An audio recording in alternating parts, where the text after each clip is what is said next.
So you want your thumbnails to look exactly like the one you just clicked on by having that border around your body or the thumbnail to really pop out to viewers. Now here's how I do it. So I have a green screen picture of myself right here. You can eliminate the background any way you want to, but you need a transparent background image of yourself.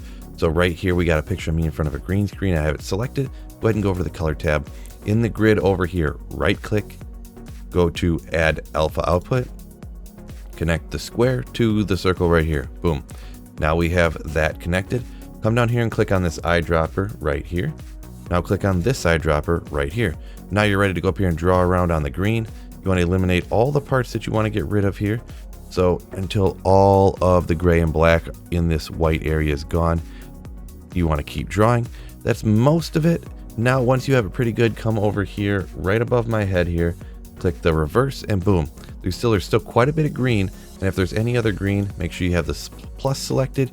You can go ahead and zoom in, and you can draw over more of the green if you want to get rid of it. If you really want to get in here tight and make it even better, which I do, that is pretty good. A lot of times between fingers like this is a kind of a problem, but that ended up not too bad. It's okay. We can get rid of that a little bit more here. Come up and add the pre-filter. I like to clean the black just a tad, and we'll go ahead and get rid of the despill, and that makes the green essentially disappear. And I always raise the post filter a little bit too. This is kind of the minutia of making a green screen look perfect. You don't have to do all this. We're going to go ahead and jump over to the edit tab again. Now, the next thing you have to do is in the Fusion tab, and I'm going to show you this just real quick, because if you go straight to the Fusion tab, it shows you what the original image or video or whatever you're working on looks like from before you did any of the color grading type stuff. So come back to the edit tab, right click on this and go to new compound clip. Now when you go to the Fusion page, it will now carry that transparent background over to here. Instead of carrying the original image, it carries over exactly the way that you want it. Now to start this off, we're gonna go ahead and make this a little smaller, give me a little bit more room to work down here. Go ahead and hold shift and hit spacebar, and you want to bring this up. And the first thing you're gonna want is an erode dilate node. Just go ahead and click add.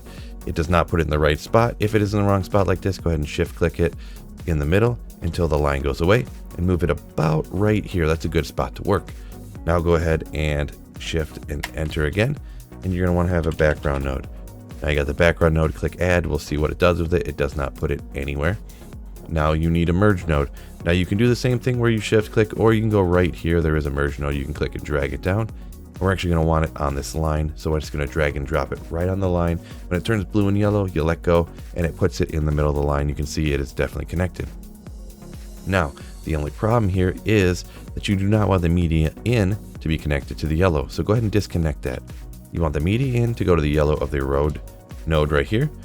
You want the gray square here to go to the blue of the background node, and then you want the background node to actually come to the yellow of this node. Now go ahead and go to media 1, take that gray square now over to the green triangle right here, and it looks like we didn't really do anything, but that's okay. This is set up exactly the way you want it.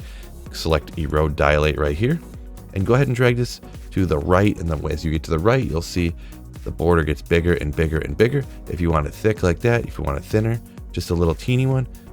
Usually we want to go in the middle is what I usually do. Now it is black. Now most people do not want a black outline of yourself. Go ahead and select background, then go ahead right here and select the color, and then you can make it whatever color you want. Green really pops and stands out. Boom. Whoa, wow, that really pops and stands out. Love it. Maybe you want to go ahead and change it to red. Red really stands out too. Let's go with that red. I really like that. So we come back over here and you got your outline. And just to show how this pops, we're going to go ahead and pull up a background image just super quick from my picture inventory.